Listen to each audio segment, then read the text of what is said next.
Bienvenue sur Africa 24 pour cette nouvelle édition du Non-Stop Info. Voici les titres de l'actualité. L'élection présidentielle djiboutienne approche à grands pas. Gros plan dans cette édition sur Hassan Idriss Ahmed, un ancien diplomate de 66 ans. Il est l'un des 6 candidats en lice pour le premier tour fixé au 8 avril 2016. Également dans l'actualité au Gabon, la Poste-Banque se dirige-t-elle vers le dépôt de bilan? Les pertes se résument à plusieurs milliards de francs CFA. Un plan de restructuration est également en négociation. Puis l'Éthiopie touchée par sa pire sécheresse depuis 50 ans. 10 millions de personnes, dont des enfants, se menaçaient de malnutrition. Mais avant de développer ces titres, en République du Congo, l'opposition conteste les résultats provisoires du premier tour de l'élection présidentielle du 20 mars. Résultats annoncés par la Commission nationale électorale indépendante qui donne le président sortant Denis Sassou Nguesso en tête de ce premier tour avec 67,02% des suffrages. En seconde position, toujours selon les chiffres de la CNEI, se trouve Guy Brief Parfait Kolélas, crédité de 16,18% des voix. Et en troisième position, le général Jean-Marie Mokoko avec un peu plus de 7% des suffrages. En République de Djibouti, l'élection présidentielle aura lieu le 8 avril prochain face au président sortant Ismaël Omar Guelleh qui brigue un 4e mandat. 5 candidats dont Hassan Idriss Ahmed, un ancien diplomate et candidat indépendant. Quel est son programme? Quelles sont ses ambitions? Élément de réponse dans ce sujet d'Idlet Mirabel-Bissou. L'ancien diplomate Hassan Idriss Ahmed est candidat à l'élection présidentielle du 8 avril 2016 à Djibouti.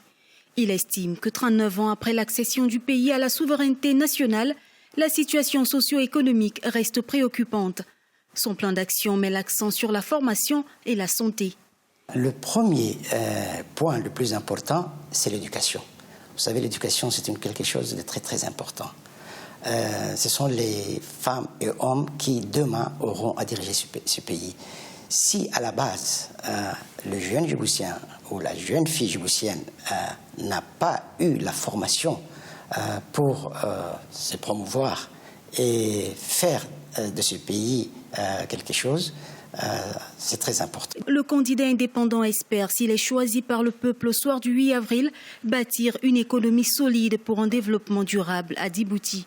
La réduction du chômage et l'emploi des jeunes sont aussi des points qui sont intégrés dans le projet de campagne du candidat. L'alternance, c'est bon pour le développement d'un pays. Lorsque vous restez longtemps sur un fauteuil, ça devient vraiment monotone. Donc le changement, il ne faut pas dire le changement pour le changement. Il faut qu'il y ait vraiment un changement réel dans tous les domaines, dans le domaine de la liberté d'expression, dans le domaine de la liberté d'opinion, une démocratie vraiment solide qui respecte le choix de la population. À Djibouti, les jeunes de moins de 15 ans représentent 38,5% de la population globale. Pour ce faire, l'accès à l'éducation est un axe primordial de la feuille de route du candidat.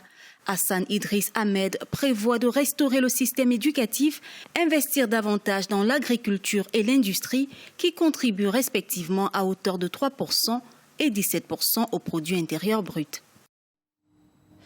Dans l'actualité également du nouveau, dans l'enquête sur l'attaque terroriste perpétrée à Grand-Bassam en Côte d'Ivoire le 13 mars dernier, les autorités ont identifié le suspect principal. Il s'agit de Kounta Dalla qui est maintenant activement recherché. Par ailleurs, 15 personnes ont été interpellées dans le cadre de l'enquête sur cet attentat revendiqué par AQMI et qui a fait au moins 19 victimes. Le Mali également confronté au terrorisme suite à l'attaque ce lundi de l'hôtel Nord à Bamako, le lieu de résidence des militaires instructeurs de la mission de formation de l'Union européenne au Mali. Le calme semble être revenu dans la capitale. Dans cette attaque, un assaillant a été tué et un autre a pris la fuite. Je vous le disais en titre, au Gabon, la Poste-Banque est au bord de la crise. Depuis 2012, près de 22 milliards de francs CFA ont été perdus par l'institution financière. Pour faire face à cette situation, un plan de restructuration est en gestation. Créé en 2012, la Poste-Banque était pourtant considérée comme le fleuron de la poste gabonaise. Un reportage de Douglas Ntoutoum, notre correspondant au Gabon. La crise persiste à la Poste SA et sa filiale Poste Banque. Les causes sont nombreuses. Malversations financières, comptes fictifs et transactions douteuses. Entre 2012 et 2014, près de 22 milliards de francs CFA ont été enregistrés à titre de perte. Pour éviter le dépôt de bilan de la Poste Banque du Gabon, le gouvernement et la direction générale de la dite structure négocient un plan de restructuration. Ce lundi, la direction générale était face aux syndicalistes pour faire le bilan de la nouvelle équipe après 6 mois de gestion. En interne, des dispositions sont prises et des sanctions fortes sont prises également pour arrêter toutes les opérations irrégulières, les malversations. Depuis le 15 octobre, tout dépôt à nos guichets, tout versement à nos guichets, tout virement à nos guichets reste disponible, quel que soit le montant. Et les ressources financières qui sont déposées, qui sont virées dans nos comptes également pour les salaires, par exemple, pour les pensions, pour la bourse des étudiants, ces ressources-là sont également disponibles. Il y a la panique, il y a un peu de cohue devant nos guichets, mais tous les salaires qui passent par nos guichets, par nos comptes, sont payés.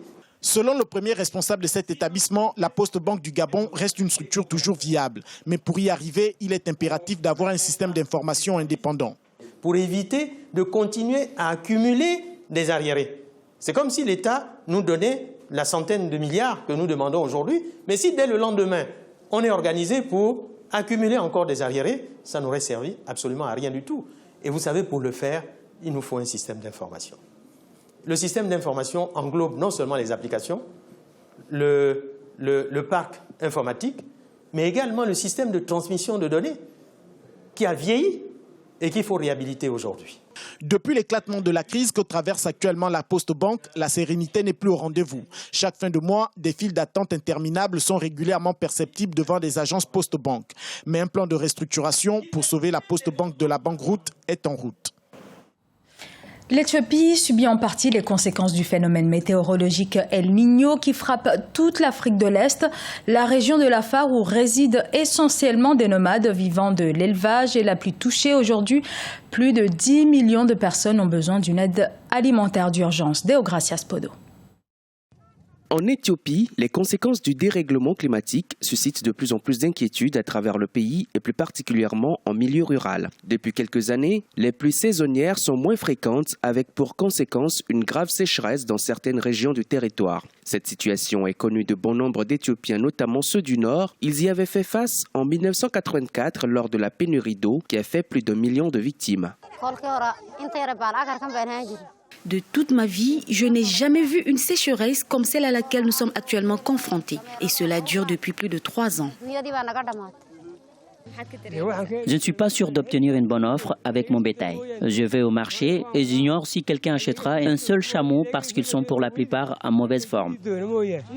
Pour faire face à la situation, les autorités éthiopiennes ont sollicité auprès des partenaires au développement une aide financière de près d'1,5 milliard de dollars. Selon les analystes, plus de 7 millions de personnes seraient actuellement victimes d'insécurité alimentaire. Ce nombre pourrait augmenter si des mesures urgentes ne sont pas prises d'ici mai 2016. D'après les chiffres publiés par les Nations Unies, près de 10 millions de personnes, dont 400 000 enfants, pourraient être menacées de malnutrition en raison également de la persistance d'El Niño, un phénomène climatique qui bouleverse le cycle des pluies dans plusieurs régions du continent. Bien que l'Éthiopie ait enregistré une forte croissance au cours des 10 dernières années, la pauvreté demeure remarquable. Depuis 2005, l'Éthiopie fait partie des États africains non pétroliers qui connaissent les plus forts taux de croissance, soit en moyenne 10% par an.